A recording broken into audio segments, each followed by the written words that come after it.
छत्तीसगढ़ के बस्तर जिला मुख्यालय जगदलपुर में ईसाई समाज ने नए धार्मिक स्वातंत्र्य अधिनियम 2026 इंच के खिलाफ एक जंगी प्रदर्शन किया है। सिटी ग्राउंड से निकली इस विशाल रैली में 50,000 से ज्यादा लोग सड़कों पर उतरे और कानून के विरोध में खुलकर अपनी आवाज बुलंद की। पूरे जगदलपुर शहर में घूमते हुए रैली ने बस्तर संभाग कमिश्नर को राज्यपाल के नाम ज्ञापन सौंपकर अपना आक्रोश दर्ज कराया। रायपुर, बिलासपुर, दुर्ग और जशपुर समेत प्रदेश के कई जिलों में पहले ही हुए प्रदर्शनों के बाद अब बस्तर में यह आंदोलन और ज्यादा जोर पकड़ रहा है। कांकेर, सुकमा, दंतेवाड़ा और बीजापुर समेत बस्तर संभाग व अन्य जिलों से लोग समर्थन देने पहुंचे। प्रदर्शनकारियों ने नए अधिनियम को काला कानून बताते हुए इसे तुरंत वापस लेने की मांग की। विधिक सलाहकार प्रदीप सिंह ने आरोप लगाया कि सरकार पुराने धर्म स्वतंत्रता अधिनियम 1968 का दुरुपयोग कर रही है, बिना पर्याप्त साक्ष्य के मामले दर्ज किए जा रहे हैं और अदालतों में आरोपी बरी हो रहे हैं। उन्होंने यह भी कहा कि नए कानून में प्रलोभन, सोशल मीडिया और महिमा मंडन जैसी धारणाओं की स्पष्ट परिभाषा नहीं है, जिससे दुरुपयोग की संभावना बढ़ती है। ईसाई समाज ने चेतावनी दी कि अगर मांगे नहीं मानी गईं तो आंदोलन और तेज होगा। इसी कानून पर बस्तर के पूर्व सांसद और कांग्रेस प्रदेश अध्यक्ष दीपक बैज ने भी राज्य सरकार पर तीखा हमला बोलते हुए कहा कि भाजपा धर्म के नाम पर ध्रुवीकरण की राजनीति कर रही है।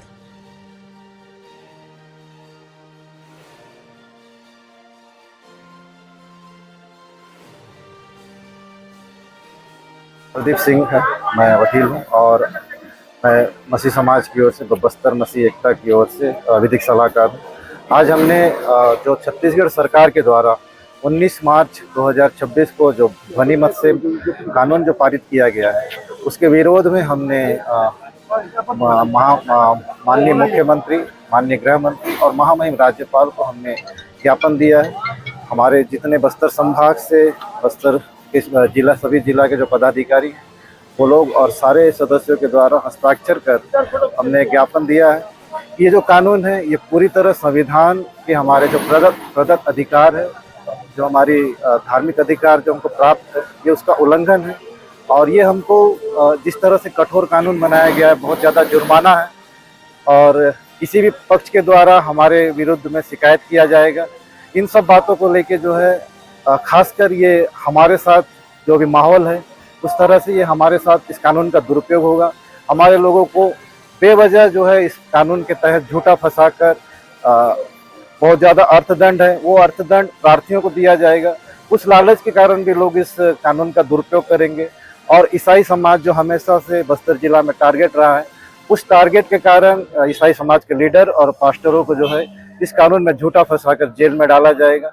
कानून जो है वो सारा नॉन अवेलेबल है, बहुत ज़्यादा सजा है और जब ये अपराध दर्ज होगा तो जल्दी जमानत नहीं होगा। लंबे समय तक मसीह समाज के पदाधिकारियों को, पास्टरों को, लीडरों को इस कानून में जो है जेल में डालकर रखा जाएगा। ये कानून पूरी तरह से मसीह समाज को टारगेट करते हुए किया गया है।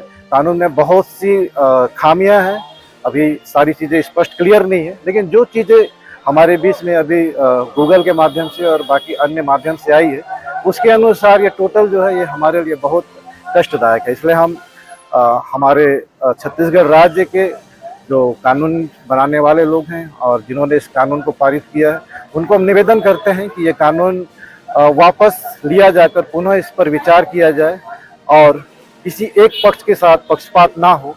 धर्मनिरपेक्ष देश है, सारे धर्मों का समान आदर हो, सारे धर्म के लोगों का समान तरीके से इस कानून का पालन हो, इसके लिए हमने एक ज्ञापन दिया।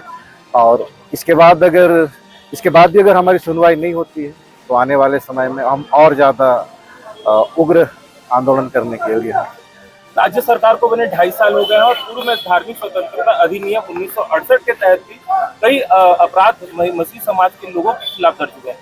तो एक तरफ आप धर्मांतरण न करने की बात करें तो दूसरी तरफ सरकार किस ओर जा रही है, किस ओर यह अपराध दर्ज कर रही है, क्या कहना चाहिए? जी, जो ये 1968 का कानून जो है ये छत्तीसगढ़ राज्य जब से बना है तब से इसको अडॉप्ट किया गया है, मध्य प्रदेश धर्म स्वातंत्र अधिनियम 1968। और इसमें जितने भी केसेस दर्ज हुए हैं, आप लोग अगर न्यायालय से कॉपी निकाल सकते हैं निकालिए, लगभग 50 मामले इसमें दर्ज हुए हैं। एक में भी किसी आरोपी को सजा नहीं हुआ है, ना तो माननीय जिला एवं सत्र न्यायालय से, ना ही माननीय उच्च न्यायालय से। तो ये पूरी तरह से अब तक जो 1968 का जो छत्तीसगढ़ का कानून है, ये क्रिश्चियन लोगों को टारगेट करते हुए झूठा मामला दर्ज है। तो इससे पहले भी जो मामले जो आए थे उसमें क्या कार्रवाई हुई, उस बारे में क्या बताएंगे? वो सारे मामले झूठे थे। कोर्ट ने सबको क्लीन चिट दिया है। हमारे जो जितने आरोपी बनाए गए थे वो सारे इसमें बाइज्जत बरी हो गए, दोष मुक्त हो गए। उन पर किसी भी तरह का कोई अपराध जो है सिद्ध नहीं हुआ है। इसलिए हम मांग कर रहे हैं कि ये आने वाले समय में कठोर कानून बना के इस कानून के अंतर्गत हमारे लोगों को जेल में डालने का ये जो है दुष्प्रयास है। क्या आप ये कहना चाहते हैं बगैर साक्ष्यों के, बगैर किसी सबूतों के लोगों को FIR दर्ज कर अपराध पंजीबद्ध कर जेल में डाल दिया जा रहा है? देखिए 7 साल का सजा है, तो जाहिर सी बात है कि जिस भी व्यक्ति के खिलाफ आरोप लगेगा, तृतीय पक्ष कोई भी आके आरोप लगा सकता है और सबूत का भार जो है आरोपी का है। वो सारी बातें कोर्ट में प्रोसेस करते, अभियोग पत्र दायर करते 3 महीना मिनिमम समय है पुलिस के पास। तो ये धारा का 3 महीना दुरुपयोग करते हुए उसको जेल में रख देंगे। और सजा को देखते हुए अगर मान लीजिए पति और पत्नी दोनों अगर धर्मांतरण कर रहे हैं, अपना लीगल धर्मांतरण, वो खुद से अपने धर्म को छोड़ के अगर किसी धर्म को ग्रहण कर रहे हैं, तो 2 से ज्यादा के लिए जो सामूहिक धर्मांतरण है उसमें आजीवन कारावास है और जुर्माना जो है 25 लाख तक का है। तो अनावश्यक जो है लोग कई दिनों तक, कई महीनों तक जेल में रहेंगे। बेगुनाह होने के बाद भी वो जेल में रहेंगे। अब पहले भी मैंने बता चुका है कि अब तक किसी भी आरोपी का इस धारा के अंतर्गत कभी भी कोई अपराध सिद्ध नहीं हुआ है। इसका मतलब आने वाले समय में और झूठे केस दर्ज होंगे और उनको प्रताड़ित किया जाएगा और जेलों में डाला जाएगा। मेरा नाम हारून दास है। ईसाई एकता मंच का मैं अध्यक्ष हूँ, संभागीय अध्यक्ष। और मेरा वक्तव्य यह है कि हम जो ज्ञापन दिए हैं, ये ज्ञापन में केवल एक ही मांग रखा है कि जो कानून पास हो गया वो कानून वापस हो। और प्रलोभन ऐसा नहीं है कि हम किसी को दें, कोई भी मिशनरी के पास, कोई भी पास्टर के पास किसी को दें और उसको कन्वर्ट करें, धर्म परिवर्तन करें, ऐसा हो ही नहीं सकता। जो आज से जो पहले जो चल रहा था, जो 2023 में और 2026 में जो धर्मांतरण को लेकर जो कई सारे विरोध आए, उस मामले में क्या कहना चाहते हैं? अभी तक एक भी केस साबित नहीं हुआ है, अभी तक सब खारिज हो गया है। ये जो विरोध जताया जा रहा है सिर्फ जगदलपुर में ही जताया जा रहा है या पूरे छत्तीसगढ़ में? नहीं, पूरे छत्तीसगढ़ में। आपने पिछले दिनों में देखा होगा कनकुरी में, उसके बाद अलग अलग जिला से बहुत सारे विरोध प्रदर्शन हुए। और ये केवल मसीह समाज ही नहीं, आज आदिवासी एकता परिषद, पिछड़ा वर्ग मोर्चा, कल ईसाई समाज के द्वारा नए धार्मिक स्वतंत्रता अधिनियम के विरोध में करीब 25,000 से ज्यादा लोग जगदलपुर के सड़कों पर उतरे थे। किस दृष्टि से देखते, क्या कहना चाहेंगे? देखिए, ये तो पूरे जगदलपुर की बात ही नहीं, हमने देखा कि मुख्यमंत्री गृह जिले में भी लगभग 50,000 से लाख लोग उतरे थे इसी खिलाफ में। और जगदलपुर में जगह जगह छत्तीसगढ़ में प्रदर्शन हो रही है। ठीक है, उन प्रदर्शन करना उनका अधिकार है, लेकिन छत्तीसगढ़ सरकार ने जो धर्म स्वतंत्र जो कानून लाया है, उस कानून पे किसी निर्दोष लोगों पे कार्रवाई नहीं होना चाहिए, उस कानून का दुरुपयोग नहीं होना चाहिए। ये सबसे बड़ा सवाल है। देखिए, पहले भी था कि आप कलेक्टर को दोगे आवेदन, उसके बाद अगर गलत तरह से धर्मांतरण होता है उनके ऊपर पहले भी कार्रवाई होती थी, इसमें कोई नया चीज है नहीं। लेकिन ये कुछ चीजें, सजा और उनका जमानत की राशि, कुछ चीजें सरकार ने बढ़ा दी है। कुल मिलाकर सरकार इस तरह के विधेयक से एक वोट बैंक की और ध्रुवीकरण की राजनीति कर रही है। पूर्व में भी ईसाई समाज का आरोप है, पूर्व में भी जिस प्रकार से भाजपा सरकार के 2.5 वर्षों में ही पूर्व के जो धार्मिक स्वतंत्रता अधिनियम के तहत कई जबरदस्ती के अपराध दर्ज किए बगैर साक्ष्य, बगैर सबूत के, जबकि कोर्ट में वो पूरा क्लीन चिट हमें मिल जा रहा है। इस बारे में क्या कहना चाहेंगे? देखिए कि सरकार के पास कोई काम है नहीं, चाहे राज्य सरकार हो चाहे केंद्र सरकार हो, अपनी कोई एक उपलब्धि नहीं बता पाएगी जनता के सामने। तो सिर्फ जनता के असल मुद्दों को भटकाने के लिए सिर्फ हिंदू मुस्लिम इस तरह कर एक दूसरे को लड़ाने का काम सरकार कर रही है। और जिस तरह से कानून आया, ये कानून पहली बार तो नहीं लाए, इन्होंने 2006 में भी कानून बनाए। 2006 में कानून अभी तक क्यों लंबित था? पहले चीज, अब भारतीय जनता पार्टी का कोई कानून आता है तो राज्यपाल उसको हस्ताक्षर कर देते हैं। और कांग्रेस की सरकार ने जो कानून लाए थे ST SC OBC आरक्षण के लिए, भाई वो कानून कब पास करेगी? राज्यपाल, सरकार कब पास करेगी, सबसे बड़ा सवाल है। तो इस तरह से, और पिछले 15 साल में सबसे ज्यादा धर्मांतरण हुआ है।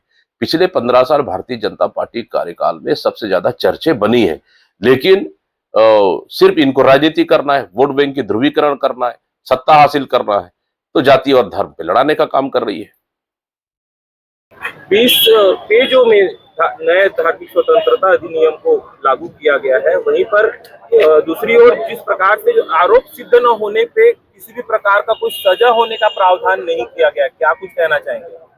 देखिए, आज मसीह समाज राज्यपाल के नाम, गृह मंत्री के नाम और मुख्यमंत्री के नाम हमने ज्ञापन सौंपा है, और इसमें कई सारे ऐसे प्रावधान हैं, ऐसी धाराएं हैं जो अस्पष्ट है।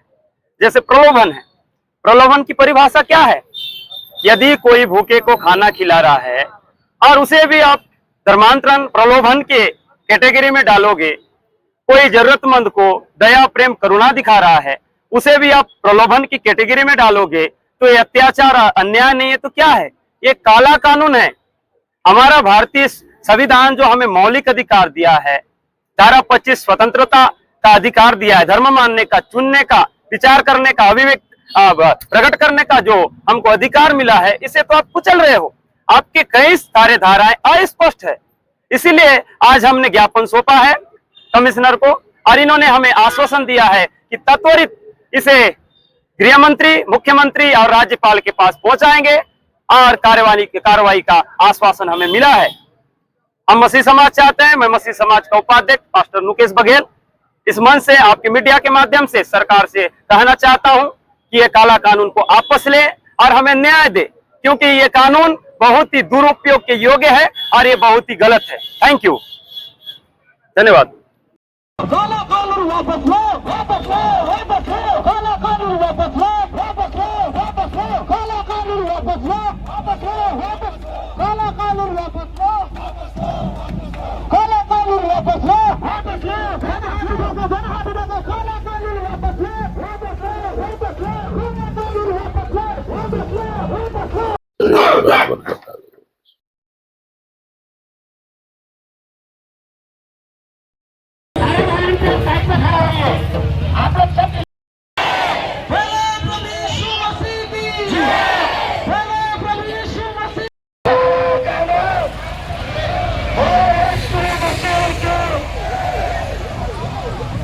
धीरे धीरे चलाएंगे। वापस लो, वापस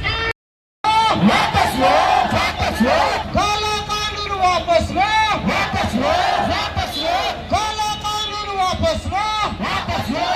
मसीह एकता जिंदाबाद, जिंदाबाद, जिंदाबाद, मसीह एकता जिंदाबाद, जिंदाबाद, जिंदाबाद, मसीह एकता जिंदाबाद, जिंदाबाद, जिंदाबाद।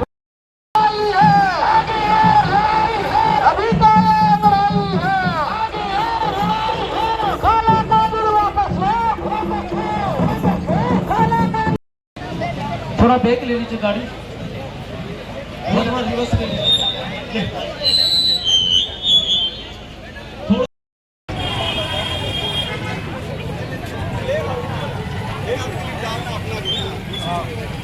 पेमेंट तो हम ही देंगे अभी, ऐसा है क्या?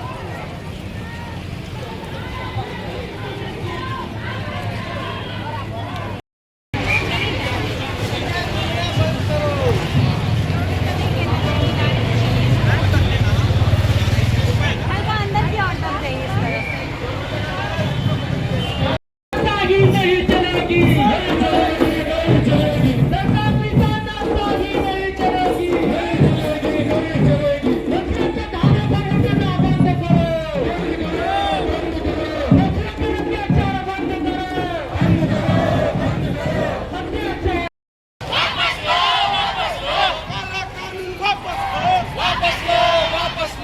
प्रभु यीशु मसीह की